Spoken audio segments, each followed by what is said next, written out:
Chapter 15 अवचेतन मन से जुड़ी आपकी प्रसन्नता। अमेरिकी मनोविज्ञान के पितामह विलियम जेम्स ने कहा था कि 19वीं सदी की सबसे महान खोज भौतिक शास्त्र के क्षेत्र में नहीं थी। सबसे बड़ी खोज आस्था से प्रेरित अवचेतन की शक्ति थी। प्रत्येक मनुष्य इस शक्ति का भंडार है जो दुनिया की किसी भी समस्या का समाधान दे सकती है।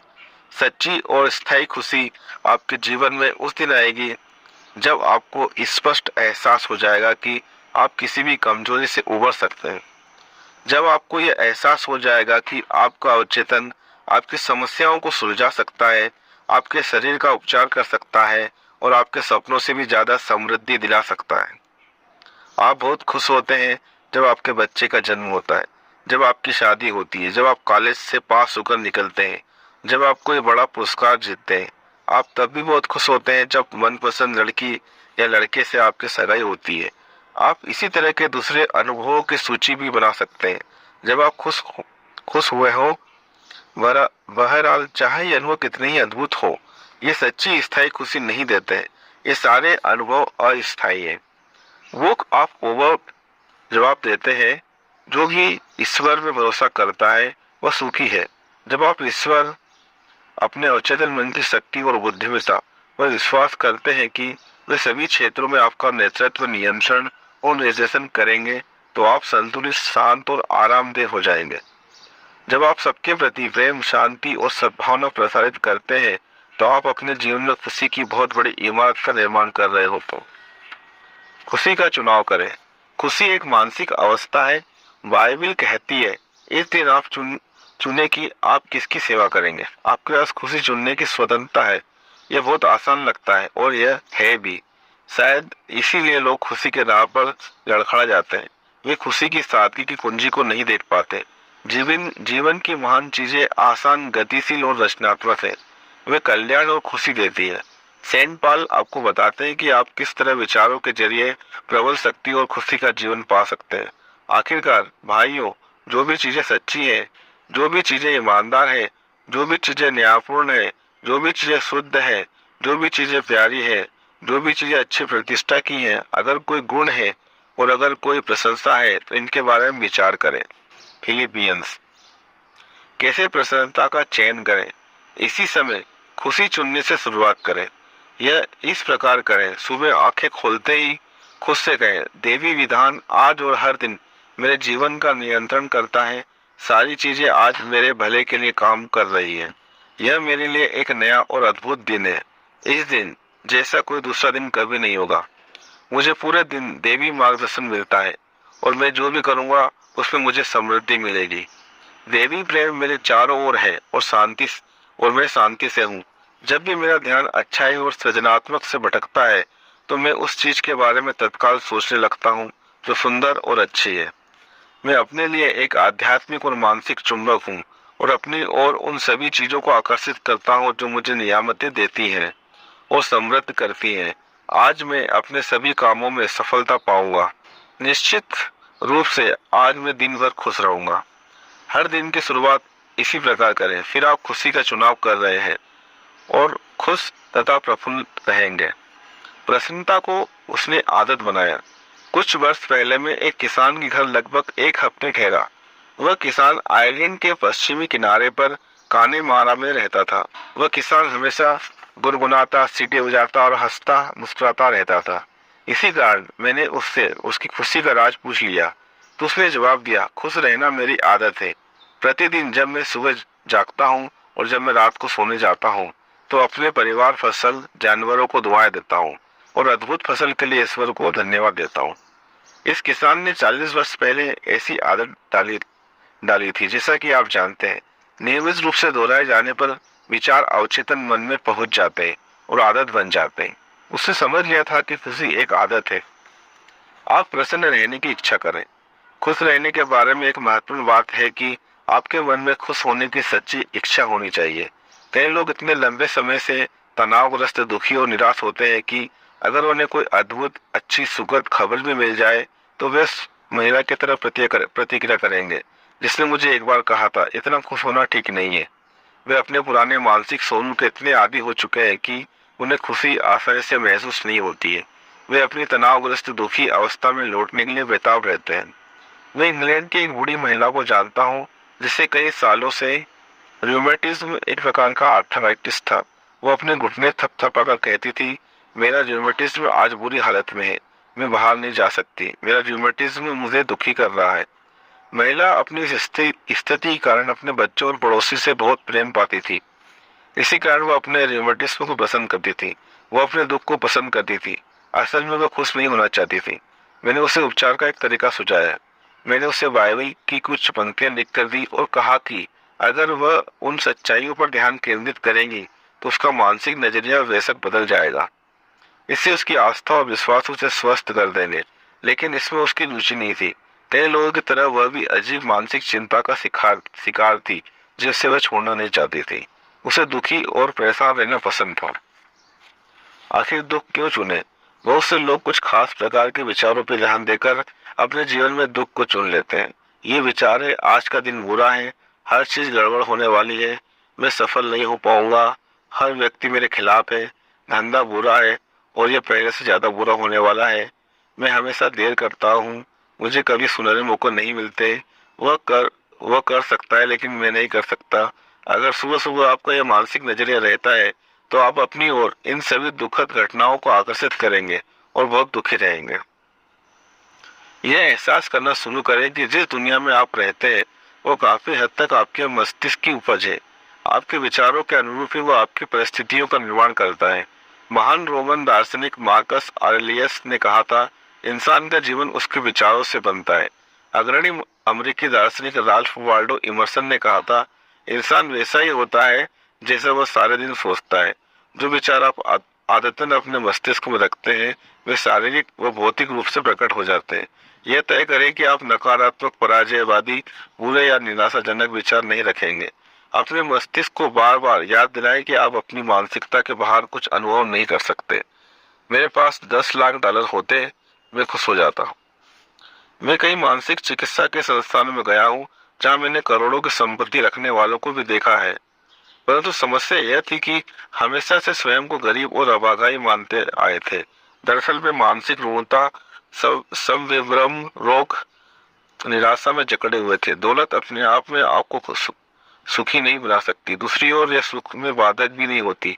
आज के लोग चीजें खरीदकर सुख पाने की कोशिश करते हैं, बेहतरीन टेलीविजन, नवीनतम कार, महंगे डिजाइनर कपड़े, फार्म हाउस, लेकिन सुख इस तरह से खरीदा या पाया नहीं जा सकता। सुख का साम्राज्य आपके विचार और भावना में है। बहुत सारे लोग सोचते हैं कि सुख उत्पन्न करने के लिए किसी घटना की जरूरत होती है। कुछ कहते हैं, अगर मैं मेयर बन जाऊं, किसी कंपनी का प्रेसिडेंट बन जाऊं तो मैं सुखी हो जाऊंगा। सच तो यह है कि खुशी एक मानसिक और आध्यात्मिक अवस्था है। प्रमोशन या भारी सम्मान खुशी नहीं दे सकते। आपकी शक्ति, खुशी और सुख तो इस बात में निहित है कि आप अवचेतन मन में निवास करने वाले देवी विधान तथा सही कर्म के विषय का पता लगा लें और इन सिद्धांतों को अपने जीवन के सभी क्षेत्रों में लागू करें। शांत मन के परिणाम से उसने खुशी पाई। कुछ साल पहले जब मैं सैन फ्रांसिस्को में भाषण दे रहा था तो मैंने एक व्यक्ति से बात की। वह बहुत दुखी और निराश था क्योंकि उसका बिजनेस ठीक नहीं चल रहा था। वह एक कंपनी में जनरल मैनेजर था। उसके दिल में कंपनी के प्रेसिडेंट और वाइस प्रेसिडेंट के प्रति द्वेष भरा था। उसे महसूस हो रहा था कि वे उसके विरोधी हैं। इसी आपसी मनमुटाव से कंपनी का काम भी प्रभावित हो रहा था। अब कंपनी का डिविडेंड दे रही थी और नहीं बोनस शेयर। फिर उसने अपनी बिजनेस समस्या इस प्रकार से सुलझाई।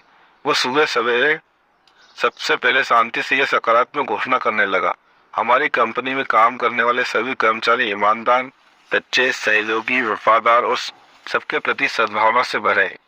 वे इस कंपनी के कल्याण में समृद्धि की जंजीर में मानसिक तथा आध्यात्मिक कड़ियां हैं। मैं अपने दो सहयोगी और कंपनी के बाकी सभी लोगों के लिए अपने विचारों, शब्दों और कार्यों में प्रेम, शांति तथा सद्भावना प्रसारित करता हूँ। हमारी कंपनी के प्रेसिडेंट और वाइस प्रेसिडेंट को सभी कामों में देवी मार्गदर्शन मिल रहा है। मेरे अवचेतन मन की असीमित बुद्धिमत्ता मेरे द्वारा सारे निर्णय लेती है। हमारे सभी बिजनेस सौदों और पारस्परिक संबंधों में सद्भाव निहित है। मैं ऑफिस में जाने से पहले शांति, प्रेम और सद्भावना के संदेश बाहर भेजता हूँ। कंपनी में काम करने वाले सभी लोगों के दिलो दिमाग में शांति और सद्भाव कायम रहे, जिनमें मैं भी शामिल हूँ। मैं अब आस्था, विश्वास और भरोसे के साथ एक नए दिन की शुरुआत करने जा रहा हूँ। इस बिजनेस एग्जीक्यूटिव ने ये विचार सच मानते हुए सुबह 3 बार धीरे धीरे भावना के साथ दोहराया।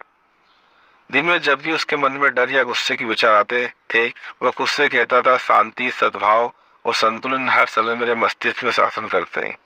जब वह इस तरीके से अपने मस्तिष्क को अनुशासित कर रहा था, तो धीरे धीरे हानिकारक विचार आना बंद हो गए और उसके मन में शांति आ गई। उसने बड़े आराम से शांति की फसल काटी। कुछ समय बाद उसने मुझे लिखा कि मस्तिष्क को व्यवस्थित करने के लगभग 2 सप्ताह बाद प्रेसिडेंट और वाइस प्रेसिडेंट ने उसे अपने ऑफिस में बुलाकर उसके काम तथा नए सृजनात्मक विचारों की प्रशंसा की। उन्होंने यह टिप्पणी भी की कि वे कितने सौभाग्यशाली हैं जो उन्हें ऐसा जनरल मैनेजर मिला है। उसे यह जानकर बहुत खुशी हुई कि व्यक्ति खुद में खुशी पा सकता है, वहाँ कोई अवरोध नहीं। कुछ साल पहले अखबार में मैंने एक लेख पढ़ा था जिसमें एक घोड़े से संबंधित वाकया था। इसमें वह घोड़ा सड़क के किनारे पर एक ठूंठ से घबराता था। दरअसल एक बार ये घोड़ा सड़क किनारे के ठूंठ के पास बैठे सांप से डर गया। उसके बाद उसे उस ठूंठ के पास जाते ही घोड़ा बिदक जाता था। किसान ने ठूंठ को खोदकर उसे जला दिया और उस जगह को समतल कर दिया, लेकिन इससे मदद नहीं मिली। बरसों बाद तक घोड़ा ठूंठ वाली जगह के पास पहुंचकर बिदक जाता था। घोड़ा ठूंठ की याद में बिदक रहा था। आपकी खुशी में आपके अपने विचार, जीवन और मानसिक छवि के सिवा कोई बाधा नहीं है। क्या डर या चिंता आपको पीछे रोक रहे हैं? डर आपके मन का एक विचार है। आप इसी समय इसे निकाल कर फेंक सकते हैं और इसकी जगह सभी समस्याओं पर विजय, सफलता और उपलब्धि में आस्था रख सकते हैं। मैं एक व्यक्ति को जानता था जो धंधे में बर्बाद हो गया था। उसने मुझसे कहा, मैंने गलतियां की थी लेकिन मैंने उससे काफी कुछ सीख लिया। मैं दोबारा बिजनेस शुरू कर रहा हूँ और मुझे इसमें अच्छी सफलता मिलेगी। उसने अपने मन के उस ठूंठ का सामना किया। उसने शिकायत नहीं की, वो रोया नहीं। इसके बजाय उसने सफलता के ठूंठ को उखाड़ फेंका और अपनी आंतरिक शक्तियों पर भरोसा करके उसने डर के सभी विचारों और पुरानी निराशाओं को दूर कर दिया। खुद पर यकीन करें, आप सफल और सुखी बन जाएंगे। सुखी आदमी, सबसे सुखी व्यक्ति वह है जो लगातार अपने भीतर के सर्वश्रेष्ठ स्वरूप को सामने लाता है और उसका अभ्यास करता है। सुख और सद्गुण एक दूसरे के पूरक है। सबसे अच्छे लोग न सिर्फ सबसे सुखी होते हैं बल्कि आमतौर पर सफलता से जीने की कला में भी सबसे माहिर होते हैं। ईश्वर आपके भीतर सबसे ऊंचा और सबसे अच्छा है। ईश्वर के प्रेम, प्रकाश और सत्य और सुंदरता को अधिक व्यक्त करेंगे, जो आप दुनिया के सबसे सुखी व्यक्ति में से एक बन जाएंगे। ग्रीक के दार्शनिक एपिक्टेटस ने कहा था, मानसिक शांति और सुख का बस यही एक रास्ता है, इसलिए इसे अपने साथ हमेशा रखें। तब भी जब आप सुबह जागे और पूरे दिन तथा जब आप सुने जाएं, भारी चीजों से प्रभावित नहीं हो वहीं इन सभी को ईश्वर को समर्पित कर दें। सुख जीवन का सारांश। नंबर 1, विलियम जेम्स ने कहा था कि 19वीं सदी की सबसे बड़ी खोज आस्था से प्रेरित अवचेतन मन की शक्ति है। नंबर 2, आपके भीतर जबरदस्त शक्ति है। खुशहाली आपके जीवन में खुद आएगी। जब आप इस शक्ति में परम विश्वास करने लगेंगे, तब आप अपने सपनों को हकीकत में बदल पाएंगे। नंबर 3, जो व्यक्ति ईश्वर, अवचेतन मन के आध्यात्मिक नियमों में भरोसा करता है, वह सुखी होता है। इसका अर्थ है कि आप अपने अवचेतन मन की अद्भुत शक्ति द्वारा किसी भी पराजय पर विजय पा सकते हैं और किसी भी मनोकामना को पूरा कर सकते हैं। नंबर 4, आप खुशी का चुनाव करें। खुशी एक आदत है, यह एक अच्छी आदत है जिस पर अक्सर विचार करना चाहिए। जो भी चीजें सच्ची है, जो भी ईमानदार है, जो भी चीजें न्यायपूर्ण है, जो भी चीजें शुद्ध है और जो भी चीजें प्यारी है, जो भी चीजें अच्छी प्रतिष्ठा की है, अगर कोई गुण है और अगर कोई प्रशंसा है तो इनके बारे में सोचें। नंबर 5, जब आप सुबह अपनी आंखें खोलें तो खुद से कहें, मैं आज खुशी का चुनाव करता हूँ, मैं आज सफलता का चुनाव करता हूँ, मैं आज सही काम करने का चुनाव करता हूँ, मैं आज सभी के लिए प्रेम और सद्भावना का चुनाव करता हूँ, मैं आज शांति का चुनाव करता हूँ। इस सकारात्मक घोषणा में जीवंतता, प्रेम और दिलचस्पी भरेंगे तो आपको खुशी मिल जाएगी। नंबर 6, दिन में कई बार अपनी सभी नियामतों के लिए शुक्रिया करें। अपने परिवार के सदस्यों, सहयोगी और सारी दुनिया की शांति, खुशी तथा समृद्धि के लिए प्रार्थना करें। आपके मन में खुश रहने की सच्ची इच्छा होनी चाहिए। बिना इच्छा के कुछ हासिल नहीं होता। इच्छा, कल्पना और आस्था के पंथों के साथ ही पंखों के साथ पी गई कामनाएं इच्छा के साकार होने की कल्पना करें, इसकी वास्तविकता महसूस करें और साकार हो जाएगी। खुशी प्रार्थना के जवाब के साथ आती है। नंबर 8, लगातार डर, चिंता, गुस्से, नफरत और असफलता के विचारों को सोचकर आप निराश और दुखी बन जाएंगे। याद रखें, आपकी जिंदगी वैसी ही है जैसा आपके विचार हो रहे हैं। नंबर 9, आप दुनिया की सारी दौलत में भी खुशी नहीं खरीद सकते। कई करोड़पति खुश होते हैं तो कुछ दुखी भी होते हैं। जिनके पास दौलत नहीं होती उनमें भी कुछ बहुत खुश होते हैं, जो कुछ बहुत दुखी होते हैं। इसी प्रकार कुछ विवाहित लोग खुश हैं तो कुछ दुखी हैं, कुछ अविवाहित लोग खुश हैं और कुछ दुखी है। खुशी का साम्राज्य आपके विचार और भावना में है। नंबर 10, खुशी शांति मानसिक की परिस्थिति है। अपने विचारों को शांति, संतुलन, सुरक्षा और देवी मार्गदर्शन पर स्थिर करें। आपका मस्तिष्क की खुशी उत्पन्न कर देगा। नंबर 11, आपकी खुशी में कोई अवरोध नहीं है, बाहरी चीजें कारण नहीं है, वे परिणाम है। अपने भीतर के एकमात्र रचनात्मक सिद्धांत से प्रेरणा लें।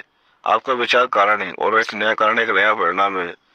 सबसे सुखी व्यक्ति वह है जो अपने भीतर के सबसे ऊंचे और अच्छे व्यक्तित्व को बाहर निकालता है। ईश्वर सबसे ऊंचा तो सबसे अच्छा है। आपके भीतर ईश्वर का साम्राज्य है।